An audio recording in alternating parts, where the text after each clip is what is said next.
Bom dia, eu sou Carlos Cabral e esse é o Cyber Morning Call, edição 798 de 5 de junho de 2025. A Cisco lançou atualizações para corrigir uma série de vulnerabilidades em seus produtos ontem. A mais importante dentre elas é a CVE 2025-2286. Ela afeta os produtos Identity Services Engine, o ISE, e o Customer Collaboration Platform, o CCP, em ambientes em nuvem como AWS, Azure e Oracle Cloud Infrastructure. E vale a pena dizer que há um exploit público para essa falha. Devido à geração inadequada de credenciais, diferentes instâncias podem compartilhar as mesmas credenciais, permitindo que atacantes não autenticados acessem dados sensíveis, executem operações administrativas limitadas ou causem interrupções nos serviços.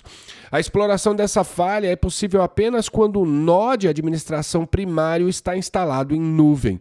O plano A, nesse caso, é instalar os patches, mas a Cisco recomenda aos administradores que não possam atualizar os produtos imediatamente que restringam o acesso à tecnologia. Mais detalhes sobre como fazer isso no link aqui na descrição.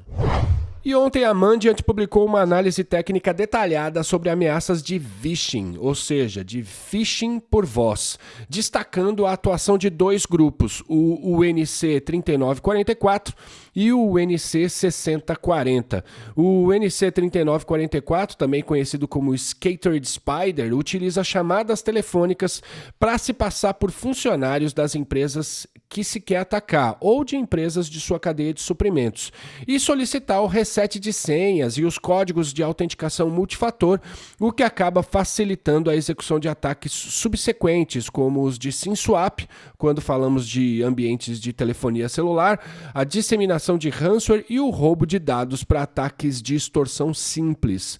Por outro lado, o NC 6040 é bem mais focado. Esse grupo se concentra em usar a técnica de phishing para enganar funcionários de modo que se torne possível abusar de uma versão maliciosa do aplicativo Data Loader, o qual permite extrair dados sensíveis em larga escala de instâncias do Salesforce dessas vítimas. Ou seja, ambos os grupos exploram a engenharia social por meio de chamadas de voz para obter acesso inicial, mas diferem de seus objetivos finais. O NC 3944 busca o controle amplo da rede, enquanto o NC 6040 visa especificamente a extração de dados de CRM para extorsão. E a Sophos descobriu uma campanha que utiliza repositórios no GitHub para disseminar backdoors disfarçados de ferramentas de hacking e de cheats de jogos. A investigação começou com o Sakura Rat, um projeto que, ao ser compilado, executava scripts maliciosos ocultos no campo pré-build de um arquivo específico, baixando e executando o malware na máquina da vítima. A análise revelou que o mesmo desenvolvedor estava por trás de mais de 140 repositórios similares, contendo variantes de backdoors em VB, Python, JavaScript e em arquivos de extensão .scr. O sujeito é bem prolífico mesmo. Esses repositórios focavam principalmente em gamers que buscavam trapacear em jogos de videogame e aspirantes a cybercriminosos, os infectando com ameaças como Luma Stealer, Async Rat e Rankos. A distribuição ocorria por meio de plataformas como Discord, YouTube e fóruns no Underground, com os repositórios apresentando commits automatizados para simular atividade legítima. A Sophos notificou o GitHub e outros serviços, resultando na remoção da maioria desse material. Por fim, a Acronis identificou novas variantes do Chaos Rat, um trojan de acesso remoto de código aberto escrito em Golang que tem sido utilizado em ataques recentes contra sistemas Linux e Windows.